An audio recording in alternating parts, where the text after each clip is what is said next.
Hello, friends, and welcome to your Monday morning edition of the Kings of Anglia Ipswich Town podcast. It's raining. It's a frustrating Monday morning. Ipswich Town had 175% possession, 973 shots on goal, and a million corners.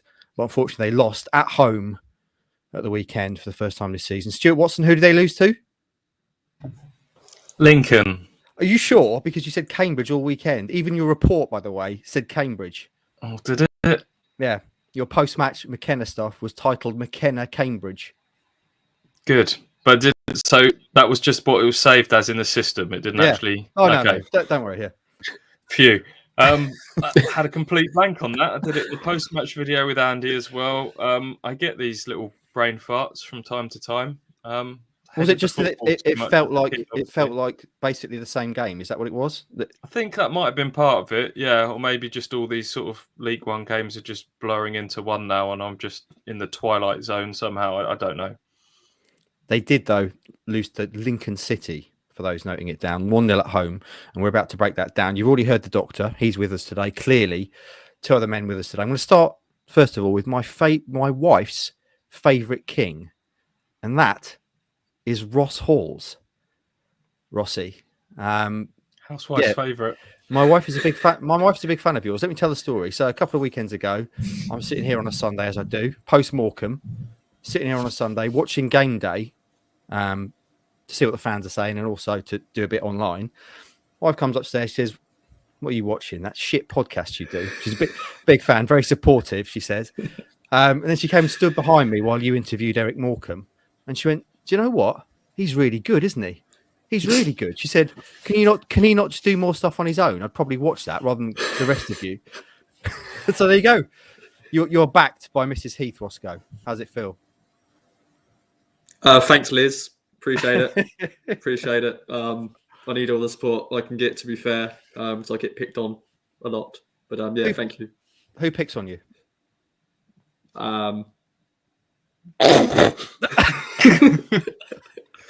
Mike Bacon sometimes.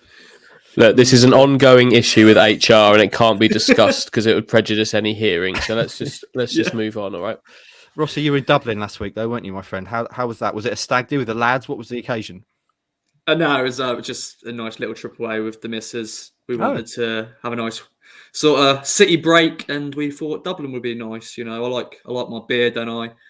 She can have a look at the sights. But no, it was lovely. I recommend Dublin to anybody. It was a nice time. Superb. And good to see you're clad entirely in Adidas this morning, as is your standard appearance. Hutchie, we did a pod last week where we both said that we don't have any Adidas gear whatsoever, apart from your football shirts. How are you on this fine Monday morning? I'm all right, thank you. Still don't have any apart from football shirts. There is an Adidas football shirt immediately over your right-hand shoulder. I thought it was Scotland. It's not. Stuart Watson thinks he knows who it is. Let's do it now. Who is it? I think it's Japan. It is Japan. Yeah, mainly because there's the Japanese flag above the badge, which was a bit of a giveaway. That is a giveaway. Yeah, you've nailed it. It's a beautiful bit of kit. Is that a new one? No, I think it's from the 2018 World Cup. Lovely. They're ones for this year's World Cup. They are beautiful, particularly the away one. I said new one. I mean, is it a new edition? Oh no, it's been around a while. Just thought I'd show you. I like it. Lovely. Right then, boys. We can't put it off any longer. We're going to have to talk about the game at the weekend. I'm going to start with you, Stu. A lot of the narrative around this has been one of those days. Mama told me there'd be days like this, Van Morrison once sang. Is that a fair summation before we get into the kind of nuts and bolts of the game? You ain't going to win them all unless you're Arsenal Invincibles. And they didn't win them all. They drew a few. And it's disappointing. Clearly, not too long ago, we were talking about, when the Town going to lose again? We can't see them losing until after Christmas. And now they've lost at home to a side in Lincoln who are kind of toiling towards the bottom of the table. What do you make of it? Yeah, I think ultimately I could boil it down to one of those days, park it and move on. But that's not to say that Kieran McKenna and co shouldn't pick the bones out of it and try and learn some lessons from it and things that they can improve upon. But we talk a lot about trends in this podcast, and I think results can sometimes both positively and negatively kind of mask where your performance indicators truly lie. And we always go back to that start to League One under Paul Lambert, and that they were winning games but not actually playing that well, and it can catch up on you. I would say the opposite is true. We keep talking about substance in the performances. McKenna's right in saying if you replayed that game 10, 20, 100 times, whatever, what would the general outcome of that match have been? If the same style of game, if everyone had turned up and played the same way, but chances are Ipswich would have won that more often than not. So sometimes that just happens, and you just, they defended really well. Ipswich didn't take their chances. Frustrating day, but to me, it doesn't raise any major red flags going forwards. We are going to see that game again, aren't we? That's the thing. Like, that game will happen 4 or 5 times more this season, with teams coming that way, Ipswich having that level of dominance, that having that number of chances.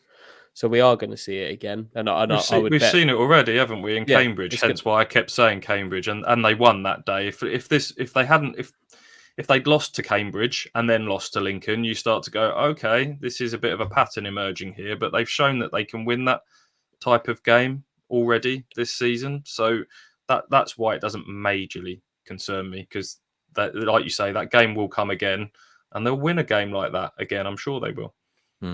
Roscoe, you were the fans post game. There's a bit of discussion amongst the fans. Did they create enough genuine chances to win the game? Some saying yes, some saying no. Some cliches come out as well with football. You always get this: we could have played till next Thursday and we still wouldn't have scored. That kind of stuff. What did you make of it all? It's been said already, but yeah, it was a frustrating day. The amount of possession we had, the amount of shots we had as well. We just needed someone to have a lucky touch, really, just someone off their arse or something like that. But it just wasn't the day, was it? I don't think we played badly. It was sort of another slow start, just like the Morecambe game. But yeah, we put it in that bracket of, it was one of those days, and we just couldn't. Fair play to Lincoln. We've got to give them credit. They defended to every man. And again, we'll get into, of course, the goal we conceded second week in a row from a set piece. But yeah, just a frustrating day. I'm sure we'll bounce back easy from this. Bounce back easy. Lovely. Hutchie, let's talk about that goal then. And also, McKenna after the game said the main thing they need to improve is the start. Rossi touched on it there. Fair comment? Yeah, definitely. Because if this is something we saw a lot last season, and generally it was Wes Burns smacking a ball across the box and Macaulay Bond putting it into the net in the first few minutes of the game. If Ipswich score inside 10, 15, even 20 minutes of that game, they win it. It's very simple. It's not just about scoring the goal. It was about the tempo and getting into it and pushing Lincoln that bit harder early. I'm going to liken it to I'm going to bring some Formula One analogy into it, and tyres. When you're in Formula One, if you pop your tyres on and you smash them early and absolutely rag them, they're not going to last very long. So if they had ragged Lincoln all over the place for 20 minutes at the tempo that we know they can at the start of games, they would have tired that bit more by the end, and they'd have broken them down and got past them in a Formula One sense easier. But they didn't score. And then there's a goal to talk about. I think there's a balance to that though as well, and I think McKenna's talked about the start was definitely their biggest undoing in this game, no doubt about it. And you set the tempo, and you set the mood of the crowd and everything like that. But also, if you go into it with that sort of arrogant, right, we're going to smash them within the first 10 minutes, and you really go for it. We talked a lot about Lincoln being a very good counter-attacking team, and Mark Kennedy setting them up, and they're one of the youngest, if not the youngest teams in the league. They've got a lot of athleticism. If you leave the back door open and you go too fast out the blocks and you concede a goal, I'm not even going to acknowledge your little giggle at what I've just said. Pathetic. If you leave the back door open, Mark Heath, then you can concede a goal, and then the task becomes harder. And obviously they did concede a goal, but it didn't come from a counter-attack. It came from a set piece, didn't it? So it is about getting that balance right between really going at it from the start, but also making sure you stay nice and solid as well. And maybe just didn't quite get that balance right on this occasion. Definitely can't leave the back door open. What do we make of the goal? It was scrappy. Certainly, I've watched it a couple of times. Any fault there in terms of defence? The ball goes straight up. If you've not seen it, the ball goes about 30 meters up in the air. It looked like, and then drops down, gets flicked on, and someone's there at the back post to nod it on. Is that just a lapse of concentration in the Town defence? I think you could at each contact of the ball, if you wanted to, you could pin some blame on it. You want to win the near post header. You want Edmondson to win the second ball, and you want Donacien to be tighter at the back post. But all things considered, it's a bit of a freak one for me. It's not one that you're suddenly pinning blame on, just like the set piece at Morecambe last weekend was a bit of a freak one, which you can't really legislate for. But there are 3 contacts of the ball there where Ipswich would want to do better with it.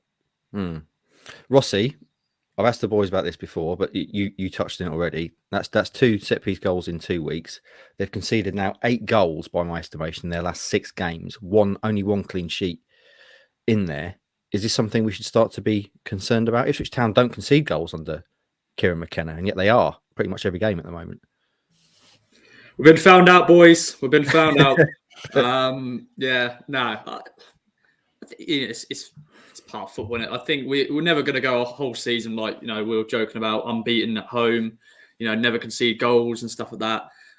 But as the boys said, there's freak goals can happen, ricochets, deflections. It happens. I think if there's mistake after mistake after mistake, you'll be thinking, oh, maybe we should be worried here. But, I'm still happy with Walton in goal, obviously. Stupid to even say that. But, it's just one of those moments at the moment. We're just conceding a few goals, but nothing too worried about it. So, yeah, all good. I think if Lincoln don't score that set-piece goal, which I think Andy's right, ultimately I think it is a bit of a freakish one. Could do better, but... unlikely to be repeated in that manner. If they don't score that goal, I think Ipswich go on and win that game just as they did against Cambridge. The subs come on because Lincoln don't have that extra motivation of a lead to protect. We're going to throw everything on the line to really see out 3 massive points. If it's 0-0 and you're under that sort of heavy second half onslaught, I think they crack. I think it's a little bit different. I think the crowd are that much more behind you to go on and get a winner rather than sort of chasing an equaliser and feeling a bit frustrated. I think that whole mood of that game changes. So, it was a bit of a rubbishy goal to concede, and that changed the dynamic of everything that followed, I think. If you look at go down the goals conceded column in the league, I think it's Bolton have got the best defence in the league, and then Derby have conceded 1 less than Ipswich in 2 fewer games. But Ipswich have got the joint 3rd best defence in the league. I don't think there's any reason to worry about conceding goals. It's they're not shipping 3 and 4 every week, are they? They've tipped the balance a little bit. That they've obviously we spoke last season about how brilliantly they were defending, but we were talking about they weren't scoring enough, and they've had to. You can't do both. You can't have. You're trying to tip the balance to be that bit more attacking, and the odd goal you are going to concede goals. If you do that, I've got no concerns there at the moment. Okay, actually, so they did concede a goal. They went behind, and that necessitated them trying to score at the other end. What did you make of their efforts to break Lincoln down? They had chances to do it, enough to win the game. I would say Connor Chaplin's had definitely 1, possibly 2 that he would expect to have scored, and we would have expected him to score from the positions that he likes to get into. 1 in the first half, which he didn't connect with properly, and another in the second that didn't have the conviction on it and got blocked. One of many blocks. Marcus Harness had a good one. And then the rest of it was really long range stuff, but it only needed 1. It only needed 1 to go in, and then the second would have come, I'm sure. But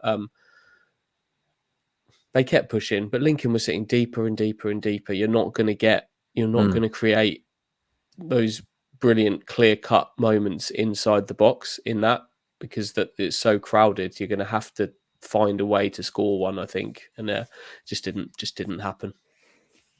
Stu, in your Stu says, you referred to the right side of Town's attack improving when Caden Jackson and KVY came on. we've talked about it a little bit already this season, the Wes Burns difficult second season. But mention of Caden Jackson improving Town's right-hand side last season would have been nonsensical. So is this Burns thing still a bit of a concern, do you think?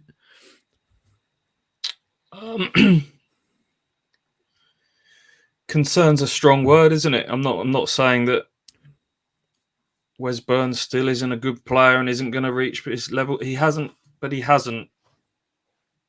hit those same heights this season. There's no doubt about it. I don't know whether it's because there's been this subtle change in system a little bit. It's not so heavily based around him. Last year it was a complete hybrid system based around Wes Burns playing high right and Donacien that given the license to kind of maraud on and overlap and teams couldn't sort of deal with that. But the arrival of Leif Davis has given Ipswich some much needed left-sided balance. But maybe it's taken something a little away from the right as well. I don't know. Or maybe it is just a pure sort of just slight drop in standards and form from what was a very high bar. But Wes Burns isn't going past people in the same way that he was before.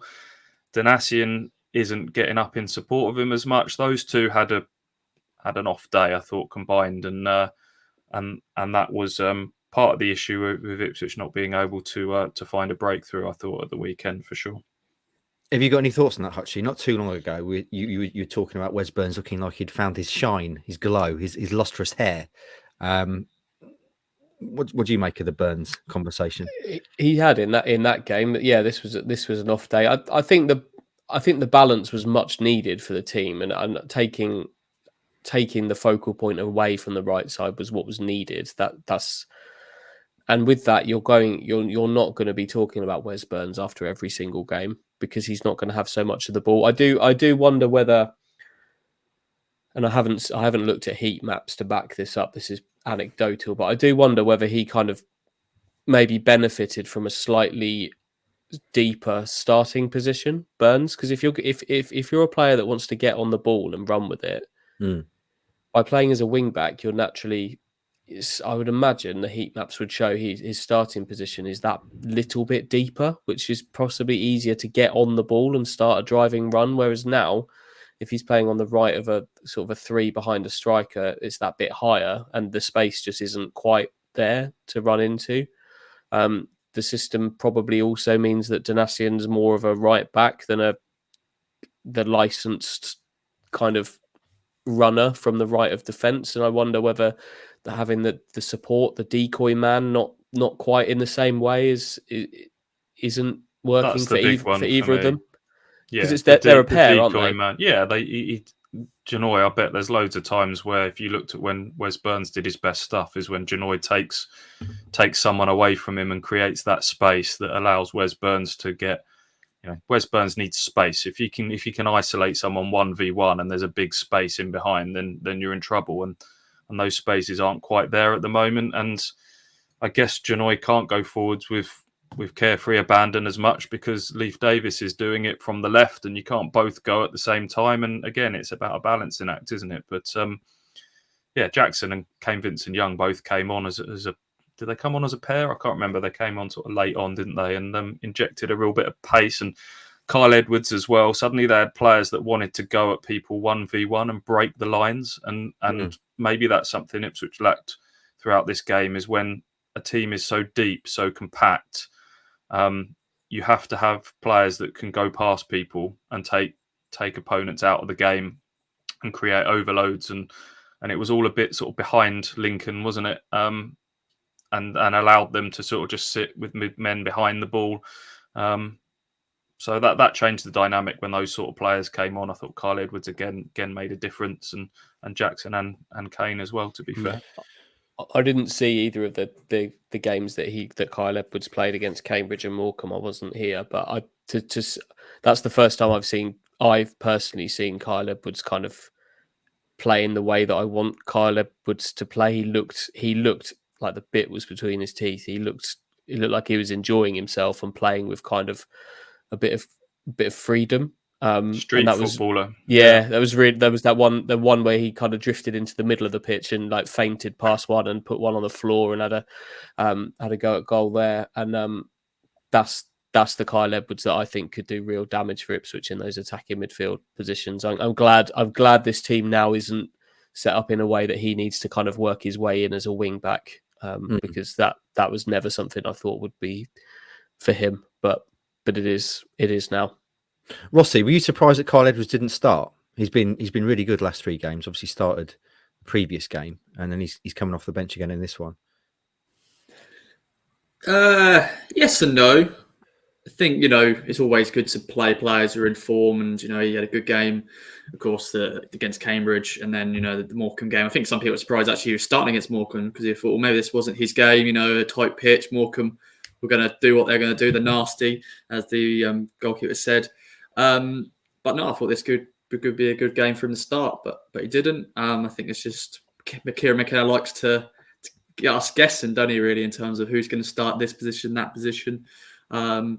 But yeah, when he came on, he was lively as ever, weren't he? Going down that wing.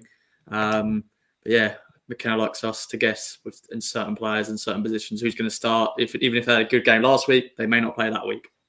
I was a little bit surprised. I thought that team was the one change to that team I expected was Edwards instead of Harness, because we talked about Lincoln's counter-attack threat. I think Harness, we talked about maybe one of his weaknesses is the high number of turnovers of the ball. And I thought Edwards might be able to sort of counter the counter. It sort of stops, it's pace versus pace and being able to break down a deep lying defence. And thought he deserved another shot at the weekend. But yeah, he's certainly right back in the middle of the picture now, isn't he? Sort of, and a fortnight ago, that didn't look the case. Right, let's do some praise. We've done a bit of sort of concern and downbeat conversation. Let's do some praise. Hutchie, I want you to talk about your boy Leif Davis, because again, it sounds like he had a good game. You've been singing his praises for a lot of the season. What's he brought to the side? What do you like so much about him? Speak to me. The balance, the drive. I thought there was a good half-hour period of the second half where he was almost the focal point of the attack. Whether that was necessarily what Ipswich needed at that point, I'm not sure, but he was. He's just a proper up and down left back in a game like that where most of it is going to be offensive. That kind of hides the bits that he still needs to work on, which is some of the one-on-one defending at times. But as kind of a flying left back, he's a huge upgrade on what's been there for a significant amount of time. Really like him. I also want to pause, Stuart Watson, for a small Lee Evans appreciation moment. You referred to him as being your player of the season so far, or the most informed player. It sounds like he was a bit of a one-man army on Saturday, looking at the stats and how much he was involved. Yeah, ridiculous number of touches of the ball. I think 170 odd, which is unheard of. That's ridiculously high figures. Obviously, a lot of that is because Lincoln allowed Ipswich to have so much of the ball. At times, it was frustrating that I think in his desire to try and make things happen, he was going and taking the ball 5 yards off a centre half. And another sort of frustration of mine was that when Lincoln was sitting so deep, you want to see one of the centre halves maybe start stepping out and joining the attack. And both Wolfenden and Edmondson are players that we know are capable of doing that. And that didn't happen enough for me. That's where I think as players, you need to recognise, okay, they're sitting in here. I need to take it upon myself to bring the ball out. And Morsey and Evans going and taking it off the toes of the defence was a little bit frustrating at time. But yeah, I think over the course of the season, Lee Evans has probably been their most consistent performer, I would say. And they tried their best to sort of move them left and right and play those. The best route to goal for Ipswich was going to be a Lee Evans raking pass out wide and then a cutback and a finish inside the box. That's Ipswich's best route to goal in this game. And nearly happened a couple of times. Chaplin and Harness, as Andy says, sharp shooters in the box this season, snipers, good finishers, and their shooting boots weren't on this occasion, unfortunately. But yeah, I thought Lee Evans was very good. He was trying for that ping, Hutchie, that you'd bet on. You said a significant ping assist. Didn't quite get it. Yeah, he was the man for the occasion, but not this time. We had some heavy debate during the game. I was asking Andy, did it need to come direct from a ping? Could it be a pre-ping assist? Could it be no pre? We're not having pre anything. I think we said direct ping. Although I do enjoy the alliteration of pre-ping. Could you have a goalkeeper ping? Would that class as a ping? You could definitely have a goalkeeper ping. No, it's all nuance, isn't it? Got some goalkeepers punt, some goalkeepers ping, and I think Christian Walton is a pinger, not a punter. So to be fair, you've always said that. Yeah, and I always will. I'll take that. I'll defend that. That's a hill I'll die on. Let me drink this water. Go for it. Right then, boys. I want to finish on a high, so I want to talk about Pablo and the Blue Action display. Is there anything else game related you want to mention before we go on to that? No. Okay, let's talk about Pablo and Blue Action. First of all, let's start with Blue Action because that was another incredible display. I've no idea how much work must go into coordinating something like that, getting it all printed. My mind does not work like that in any way. What was it actually like to see? I've seen the pictures, but in terms of being there, boys, how impressive was it? Paint pictures with your words. Stewie, go for it. Or Hutchie. I'll do it. Yeah. It was my favourite one they've ever done. Wow. Because it was simple. It was simple, but very complicated at the same time. I'd imagine. Yeah. There was no kind of hidden message that you needed to decipher. No song lyric that if you're someone like me that doesn't necessarily know many song lyrics that you would need to look up or ask Stu what it meant. This one was the top portion of the Ipswich Town badge, and it looked like a perfect reproduction of it, and was just very, very simple. And I liked it. Clean, crisp, beautiful. I'd love to speak to them about where they get the ideas from and how much something like that takes to bring to fruition all the kind of different printing and sectioning it all out and getting it all drawn up. It must be one hell of an undertaking.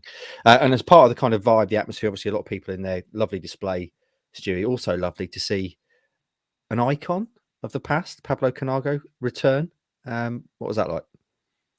Yeah, it was great. There was huge queues in the fan zone before the game, wasn't there, to get autographs and pictures taken with Pablo. I think it's the first time he's been back to Suffolk for many years. And he's a bit of an icon, isn't he? Andy talks so warmly about sort of watching him as a young fan yourself. And he got a rousing rendition of Ole, Ole, Ole fairly early on. And that just sort of all added to the atmosphere and the mood going into this game. It's just a shame. I think had Ipswich had one of those fast starts, 5-10 minutes, a goal had gone in, that Portman Road would have been absolutely rocking. But as it was, it kind of, the atmosphere kind of faded away a little bit, didn't it? Because of that start. Actually, talk to me about Pablo then. He still looks like he might be able to do a job. He still looks in good shape, the lad. What did he mean to you? What a player! He's just unique. Like he was so fun to watch. I've never seen a player play the game the way that he did. Just how much of his game was with his back to goal, and he had this one move which everybody would have known he's going to do it but it was still incredibly hard to stop. He'd get his ball with the ball with his back to goal, and he'd roll a man with so much ease and make some space for himself. He was brilliant to watch. Particularly in his first spell, absolutely loved him in his first spell, but and then obviously he came back for a second spell and scored some really good goals in there. I was right behind the back heel that he scored at Charlton. That was a really... Have you seen that one? That was class. Like really, really good goal, back heel from beyond the penalty spot. It was brilliant. Just a unique footballer who always made you smile to watch him. And I think he had a really good time at the weekend by the sounds of things. I bumped into him in the driveway on the way down. He was being greeted by someone with the club who was dishing out shirts to his kids who now own the blackout third kit because that's the one they wanted. So Nice. I think they all had a wonderful trip down memory lane. Can you imagine what that was like for him coming over with his two sons? And that's just been, they probably can't really, I don't know how old they are, but young men that won't have seen their dad be a professional footballer. It's probably just been pictures and YouTube clips and things like that. But then suddenly making this kind of trip over to a place where he's telling them, yeah, I was quite popular here. Maybe downplayed it a little bit for them to. That must have been. I bet he got as much out of that day at the weekend and his boys seeing how popular he was and hearing their dad's name chanted as he probably did, scoring all those goals. There's a nice clip in one of the videos that Town put out at the weekend. I think at half time when Pablo came out and kind of went out to the centre spot and had a wave to the crowd. Before he did that, they had a video playing with a few of his goals on the scoreboard. And there's some footage of his wife and children sat in the front row of the director's box watching that. His wife was in tears, kind of watching. I think it was Brenner's commentary of that goal against Coventry. I think it was being played, and she was crying. But I think his eldest boy was born in Ipswich, so.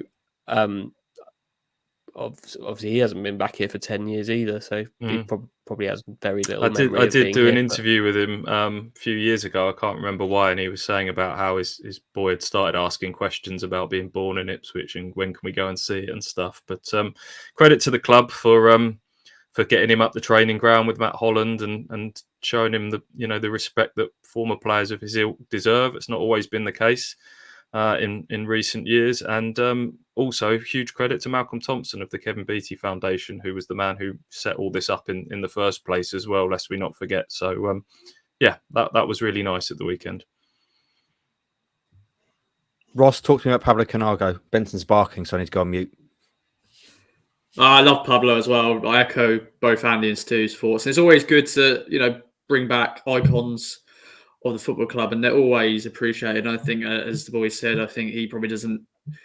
He's probably surprised on how much he's loved, because he was. It was some of the goals he scored. I was there that night when he scored that last minute winner against Coventry. Coventry equalised deep into added time, and then we went the other way and then scored, and it was an unbelievable scene. So the back heel as well. But now it's always good to see players like Pablo come back. And as Andy said about the video he did with Matt Holland, I loved every minute of that.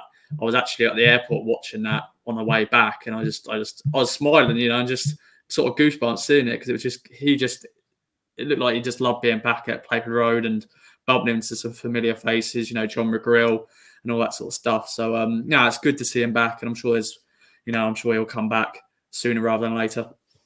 Yeah, like Stewie says, the club are really getting that right, aren't they? That kind of stuff they're doing off the pitch as much as on it. Really, really nice to see, and that kind of respect for the history of the club and there was a story. Sorry, there was a story I think during the Roy Keane era where John Walk used to, be a regular up at the training ground, as I think he still is, and just pop up there for lunch and use the canteen. And I think there was a day where Roy went in to use the sauna room or something like that, and John Walk was in there, and John Walk sort of introduced himself and said, "Oh, hi, I'm John Walk." He said, "Yeah, I know who you are. What you doing here?" sort of thing. This is for current employees, sort of thing. And that's kind of, I think, for a long time you could speak to a lot of those former players, and they felt marginalised and mistreated by the football club. And that's it's so nice now that that's changed.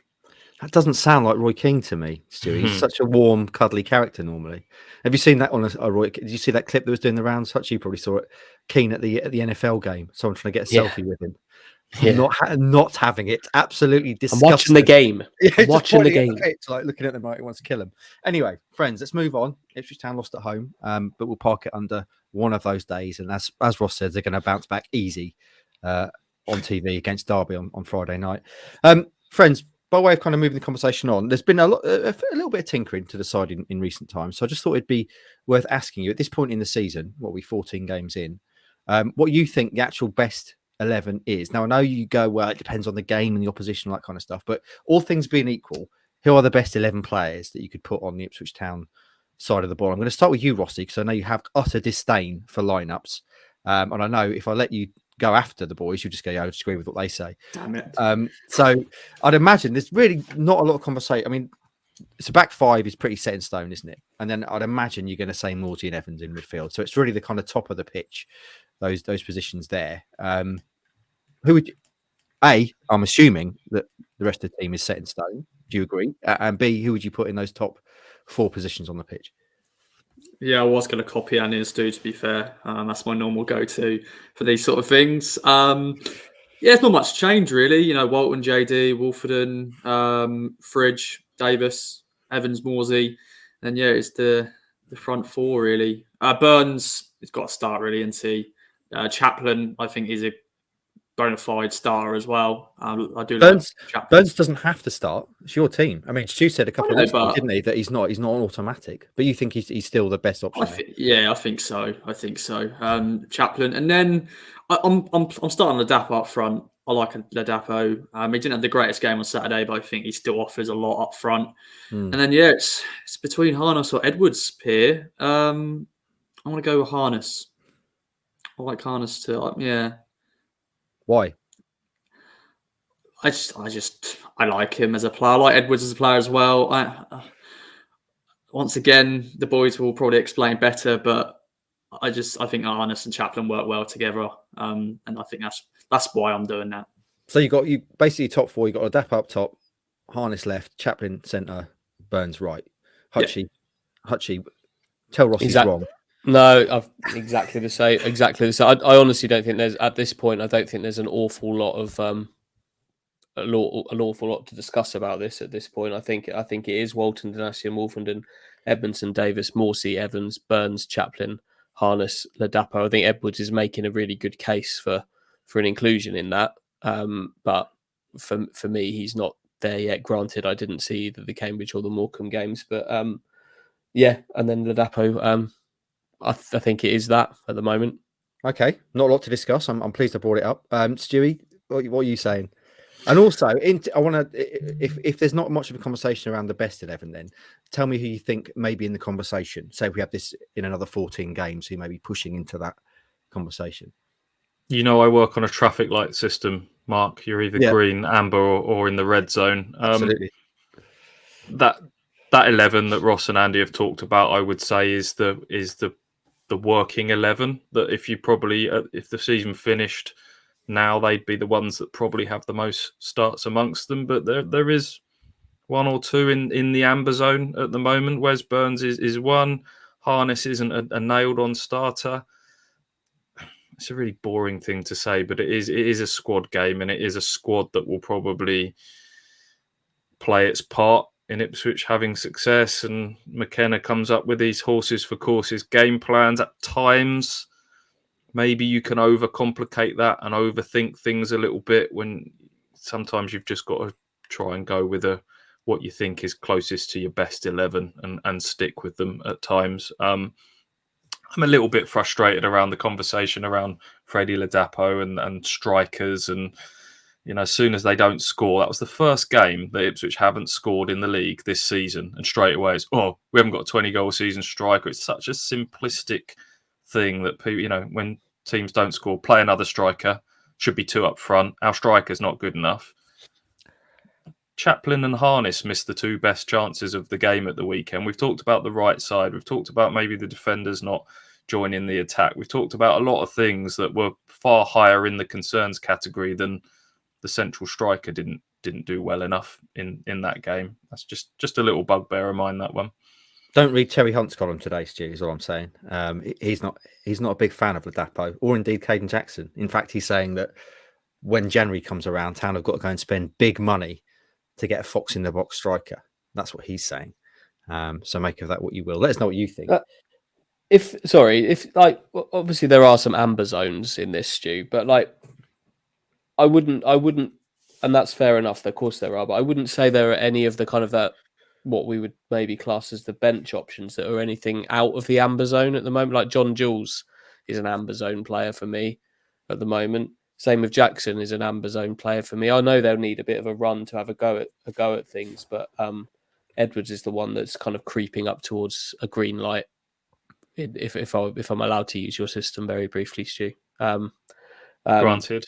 Yeah, so that would be the one for me. Otherwise, I'm quite happy with the base of what what's going at the moment, which will pulse a little bit from game to game. But yeah, I think it's all pretty set.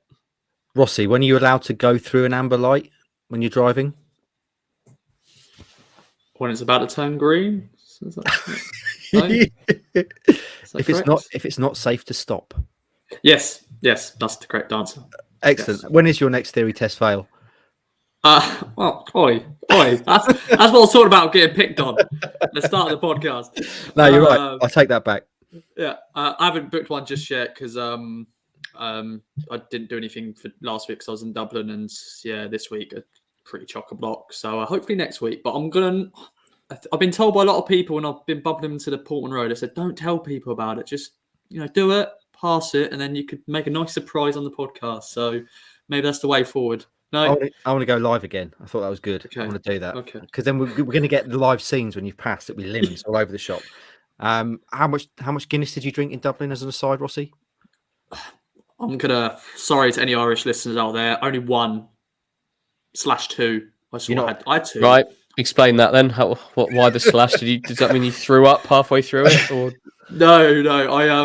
I just finished. My girlfriend had one, and she didn't want to finish, or she didn't finish the rest of hers, and I was like, I'll just quickly finish it. So, but I just wanted one just because we're there. I'm not the biggest Guinness drinker, but I do like it. But it just fills me up. I just get too full up by it. Well, it's a meal in a glass, isn't it, Guinness? Famously, Yeah. They used to tell pregnant women to drink it, didn't they, back in the day? Because it had all the nutrients that a growing baby needed. I'm not sure how the science adds up on that now, but there we go.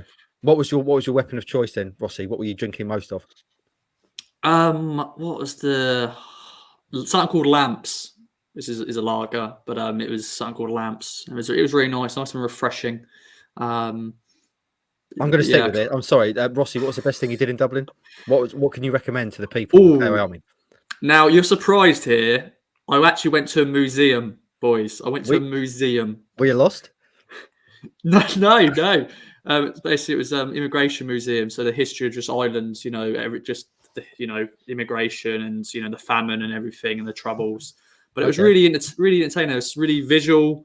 Some good lighting effects in there as well. It was just big and massive. A lot of reading, which I'm sure shocked by you boys. But no, I really enjoyed myself actually. We're in there for an hour and a half. I really was entertained. It's really good. Did you go to the Leprechaun Museum? No, but I did walk past it. That's really good. I went there a very long time. I'd recommend that. It's really interesting. Is it very really dark. Small? Is it really small? Very good. Very, very good. It's quite dark. Like it's not all kind of green hats and beards. It's there's some darkness behind Ireland and leprechauns and what they get up to. It's I'd recommend it. So to recap here, gents, famine and troubles equals entertaining, leprechauns equals dark. And that's Ireland. Yep. Rossi, when you said you went to a museum, I thought, is there an Adidas museum in Dublin? I'm not sure. But... No. That's just a shop. Yeah, that's just a shop. Excellent. But no, I did wear a lot of Adidas. I'll have to admit, as you were aware, that I bumped into a listener at the airport, which is pretty nice. Good old Dave. Had a good chat with him while my missus' bag was getting checked, so I had to just wait for 10 minutes. Did you sort of make a thing to the missus about being recognised? Look, it's just a fan. But you want a signature, do you? A little autograph. And she's like, yeah, whatever. I don't appreciate it, do they, boys? She was pretty much, yeah, whatever. Ross, they don't appreciate us, what they're married to or going out with. Did you get through security without having? Did you remove your belt? Did you get through without being stopped and had to go back? I don't need a belt because of elasticated waist. Yeah. yeah. But no, I was good, pretty good. It's just my missus, she got stopped, even though they didn't tell her why she got stopped. I think just. Yeah, it's one of those days. What is it about going through airport security that always makes you think like you've done something wrong? Like it generally does, doesn't it? I'm always expecting it to go off and me to find out that I've got something I shouldn't have secreted on my body. Is that just me? Is that just because I'm an anxious, paranoid human being? Or yeah, everyone does it. Does that little awkward shuffle through the through the little archway thing? What's that called? Metal detector. Detector. Yeah. You just don't want to see him pull a glove on. That's when you know you're in trouble. Right then, moving on from that brief sojourn into Dublin. I enjoyed that, Rossi. Thank you for bringing light to the show. Let's talk about something else, which is fun. Hutchie, you've written a thing this morning about FA Cup draws. It's our favourite time of the season. It's time for Ipswich Town to go out of the FA Cup at the first hurdle, and we're going to find out who they're going to be losing to this evening. And you've done a little thing about who you'd quite like them to draw, and there is clearly one that I'm absolutely pulling for because it's an opportunity for the Crane Train to get revenge on Town for cruelly letting him go in the first round by scoring. Oh, let it go. Come on, it's one of your 7. You're one of your 7 you want as well. I hadn't even thought about it's because it's Needham Market. It's nothing to do with the Crane Train. You've got Kevin Horlock, narrative, Crane Train, get revenge. Come on, let's make it happen at Portman Road, Needham Market. That's what I'm saying. Anyway, I appreciate by the time a lot of you listen to this will already know this is 5 to 11 on Monday morning. The draw's at 7:15 p.m. tonight, BBC 2, if you're watching. Ipswich Town are ball number 25, I believe, Hutchie. They are. Excellent. So who would you, other than the Crane Train revenge game, who would you like to see Town draw? Paul Cook and Chesterfield, please. Oh, yes. I'm all about narratives for me. I want Paul Cook to come to Portman Road with Chesterfield, please. That would be amazing. How about you, Stewie? Dobra's injured, is he, at the moment? No, he's back. He scored at the weekend in their win against Anstey Nomads in the fourth qualifying round. I think he scored the first goal, I want to say. But he's back. Stewie, I know when I ask you this question, the standard answer is someone at home, please. I don't really care. Someone at home, please. No, I'd like to get one of the minnows away from home, and the TV cameras will swarm all over it, waiting for a giant killing narrative. And I think, famous last words, this version of Ipswich Town with their squad depth would sail through it quite comfortably. I think it might be quite fun to go to somewhere a little bit different, bit smaller. What about Colville Town, Stu? Do you fancy Colville Town? Where's Midlands way? Yeah, I think it's Leicestershire-ish, that kind of way. They won away at Notts County in the fourth qualifying round. Alvechurch in there as well, aren't they? Yeah, that's the West Midlands. What's the furthest you could be sent? Because there's a good chance that'll happen. South Shields, managed by Kevin Phillips. Oh, okay, that would be quite interesting. What about a bit of Barrow revenge? No, thank you. Is that where you're at? Rossi, you've already booked that weekend off because you don't want to be there for the inevitable.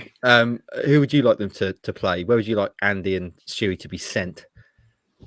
Home tie is always nice, but as Stu said, it's nice to sort of go to maybe a non-league. A giant cup killing could be on the cards, and TV cameras surrounding. But the likelihood, boys, probably going to go to Plymouth. We'll probably play a League One team. Yeah, that's what's going to normally happen. That's what normally we always draw against, a league opposition, and it's just boring, isn't it? You want to, I'm just looking at Andy's piece now, like Wrexham, the Hollywood feel. Oh yeah. Taking on Ron Reynolds and what's the other guy's name? I should know that because I like his series he makes. The other one, McElhenney. Yes, that's the one. Good man. But yeah, there's so many interesting ties. Needham Market one is massive because we're playing already pre-season. But no, it's an exciting time, and hopefully this will be Kieran McKenna's first time at the FA Cup, the crack at the FA Cup. So hopefully he can get rid of that stupid curse of the FA Cup getting knocked out. And if you as a Needham player, do you think you'd want Ipswich, or do you think like some of them have probably played in cup finals at Portman Road? Maybe I don't know, and I don't know. Would you rather go to Hillsborough or something like that? You want to go Pride Park, surely? Yeah. That sort of game. I don't know. Would that be better than going to Portman Road? Yeah, I don't know. Maybe Hillsborough would for me. Yeah, potentially. Bit real historic arena.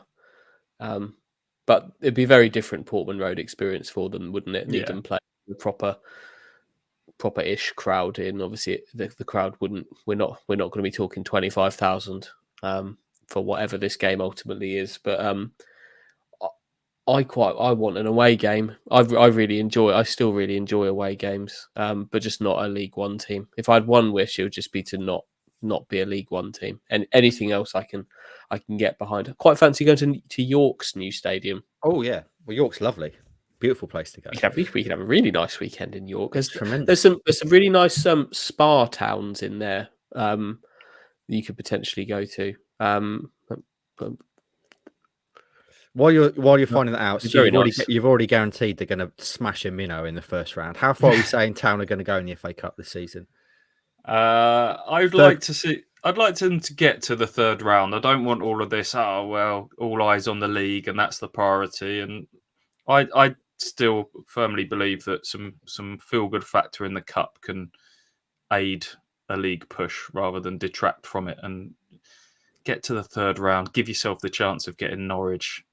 Ooh. Can you imagine the hype around that fixture now and the belief that would go into that? That would be great. I'd fancy Town in that one. At Portman Road, I would absolutely. So you're saying third round, hopefully, Stewie. What do you reckon, boys?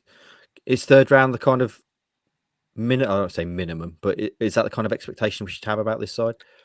I think it has to be because only Plymouth are higher in the kind of the rankings of all of the teams that can be in it until the third round. So you'd want Ipswich to win any game against any opposition they could possibly play in rounds 1 and 2. So yes, it will be a change side, I'm sure, in some ways. But yeah, they will have 2 winnable games in rounds 1 and 2 if they're in round 2, whoever they draw. So okay, well that's happening tonight. So keep an eye on our websites for that later on, a bit of reaction and whatnot. And there's another cup competition, of course, we have to talk about before we take our leave today, boys. It can only start with Andy Warren talking about it because it's the beloved Pizza Trophy, a trip to the wonderful old Abbey Stadium. Many happy memories of my childhood spent at the Abbey. A trip to Cambridge United. Town aren't technically through yet, are they? What's the ramifications of this? How's the shakedown?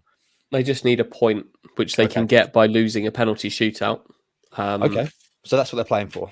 Yeah, I don't really. I mean, it would take a huge goal swing, wouldn't it? As well, looking at it, because I know Arsenal, and if Cambridge won and Arsenal won, everyone's on 6 points. But Ipswich have got that +8 goal difference, having spanked Northampton. So it would need something ridiculous to happen, I think, for Ipswich to not go through. They're virtually guaranteed to. They need to win this group, though. I think it's really it's really important that they win the group. I think, and they need a point to do that. That's because that will guarantee you a home tie in the next round. We don't want Ipswich having, as much as I love this competition, it doesn't extend to the point of needing to go to Plymouth or Exeter in a regionalised. Well, do you know when the next round is? It comes the days after Ipswich have been to Exeter in the league. So that would be all right. Exeter away, finish second in the group. In that case, away, then, throw the game. Exeter. Throw the game, finish second, and hope that happens, because then you can limit your travel. What are you? Sorry, Cal. No, I'm with you. Home, always home.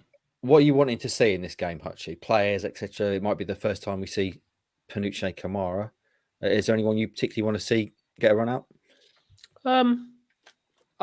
I'll be interested to see what this side is. I think it's going to be considerably younger than the previous 2 games. They've got a game on Friday night, so that's going to heavily impact. That's a day less recovery for anybody. So anybody that's in contention to start on Friday night, I imagine won't be playing this game. But I always just I don't know who will play.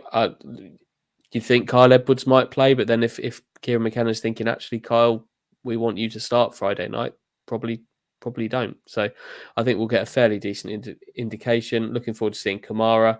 And I'm sure there'll be a couple of extra youngsters getting starts and absolutely packing the bench out. I think the bench will be packed with youngsters. So just looking forward to enjoy a nice game of football, which hopefully ends before in a penalty shootout victory. That's what I want to see. We don't want a penalty shootout. Deadlines are ridiculous. We have well, we can handle it. We can always handle it. Stewie, what are you saying? Yeah, much the same. Couple of these sort of players that we talked about being in the amber zone that are pushing for starts, really sort of taking the opportunity to stake their claim. These games always worry me slightly when it's a kind of a mix and match between fringe players and kids, that I don't think it gives either of the players in those categories the best chance to shine. You're asking kids to sort of step up and play, not putting them into a really good senior established match hardened team, and vice versa for those fringe players to step up and be the key men amongst a smattering of kids. But yeah, we'll see. There's always hopefully one or two that sort of jump off the page and stake their claim. I would imagine Kamara will probably get a half at best, given that he's only sort of just returned to training. Yeah, there'll be a whole load of youngsters involved. I imagine someone like Albi Armin might get a chance to start or get significant minutes. We've seen Gerard Buebo step off the bench against Arsenal. Fraser Alexander, central midfield captain for the under-21s. He's come on against Northampton. Saziba, Chirewa, maybe. Tommy Hughes, Agbaje, the right back. There'll be a few kids involved. It'll be interesting to see how they all get on. Rossi, you've led seen by Cameron Humphreys, of course. Can't forget him. Rossi, you've seen a lot of the under-21s this season. Stu's listed quite a lot of the players there. Are there any particularly that you would want to see get a chance in this sort of game? I just echo what Stu said, really. He's named all the ones that have already featured in the other Pat John's Trophy games. But yeah, it's always good an opportunity because, there's, in previous seasons, we've always just seen all the kids playing these competitions because, Paul Cook didn't care about it, Paul Lambert didn't care about it, but Kieran McKenna likes that balance, doesn't he, of, using players who are not getting as many minutes in league, but also balance out with some other youngsters, give them a nice opportunity to have a few minutes playing with the first team. So it's going to be an interesting evening, but it's a nice sort of under lights at the Abbey. It's always a nice feeling. At least we haven't got to go to Gillingham this year. I know every year we always have to play Gillingham in this competition, but it's a nice little fresh change. We've got Cambridge this time. I'm sure there'll be a decent sort of away crowd as well. I think some fans will be just happy just to come to watch a game. And it's 7 o'clock kickoff. Mm-hmm. Andy's, yeah. So it's a little bit earlier. So, but yeah, it's going to be one of those days. And I wouldn't mind a penalty shootout. I know deadlines and stuff, but it's a 7 p.m. kickoff. It's a bit better on the deadlines. And yeah, no, okay. We don't want. It'll be fine. Don't want a worry. penalty shootout. Okay. I still don't want a penalty shootout. I want it to be done and dusted by half time, ideally. 3-0 either way at half time. I'll be quite happy. Right then, friends, that brings us to the end of the show. About 56 minutes this week. Anything else to discuss, boys? What are you watching TV-wise at the moment? Stewie, I know you're a big fan of Strictly like myself. Do you see Saturday night? Matt Goss sent home? I did, yeah. Yeah, big in our house. I got raced home from the football Saturday night, cuddled up on the sofa watching Strictly. That's us. Yeah, it's good. Institution. Tony Adams is doing tremendously well. He was the first week. It looked like he was going to be the worst ever person on there. He's really improved though, and he seems to be kind of embracing it. Would you agree with that assessment, Stu? Yes. Yeah, excellent. He's someone that you root for, isn't he? He's kind of emerged from the sort of the comedy character and thrown himself into it. Good for him. Boys, I know Ross, as I said previously, you're too busy listening to drill music and injecting things into your toes because you're young. Hutchie, have you been watching Strictly? What's he injecting into his toes? Haribo juice. That's what all the kids do now. Okay. I think I must have missed something. Yeah. Are you not watching Strictly? This is awkward, isn't it? Oh no, I've never really. I'm not really a Strictly. It's not something I've ever really got into. House of the Dragon. I'm sure it's great. House of the Dragon. You watching that? Yep. Bit behind though, so you probably don't want to. I probably can't. I can't give you anything. I watched the football yesterday. Watched a bit of that. And I'm just watching Milka Cup games over and over again. That's all I'm doing at the moment. When are we getting results for the second preliminary round? Second legs of this week actually, so we can Tuesday, Wednesday night, so we can talk about them on Thursday. Obviously, some big second legs to come there. So Ipswich are playing. This is a hell of a week for Ipswich Town. So Ipswich are playing Papa John's Tuesday, and they're playing some Milka Cup. No, you're following this well, aren't you, mate? Dear, great. Dear. The Milker, they're not going to be in the Milker for a long time, Stu. They're one of the seeded Oh, sides. sorry. Yeah, seeded. Yeah. You've embarrassed yourself there. I have. I can't believe it. This is one of the worst endings to a show in terms of awkwardness and asides that I've ever put together. I do apologise, friends. I thought it'd be fun to have some TV chat. I'll think better of that next time. What are you watching on TV, Mark? Everything, mate. I've stopped watching Dharma because that was just too unpleasant.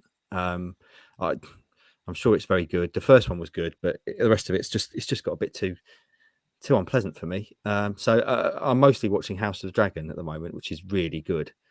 Last night's episode, if you've not watched it, very, very good. It's all really starting to kick off now. You've watched it already? Yeah, I watched it when I was having my omelette this morning. I thought it was on Mondays. No, it's on Monday, so it's like I think they show it like 2 a.m. in the morning on really? Monday. Yeah. I thought it was on a Monday. I've been waiting till after Monday night to watch it. Should be ready first thing Monday morning for you to watch, if you're asking. Rossi, dig me out of a hole. What are you watching? Bit of that, bit of this. No, I think Stu's watched it as well. Is a documentary on the Crystal Palace Academy. They did it's really, really interesting. From the under 8s to under 21s and become a professional footballer. And I know it's a bit of football, maybe a bit more boring because we talk about football, watch football week in, week out, but it's just interesting of the families get involved and these under 8 kids straight away going, yeah, I want to be a professional footballer. I'm going to buy my mum this, going to buy all these cars and all these clothes. But it is interesting. What's that on?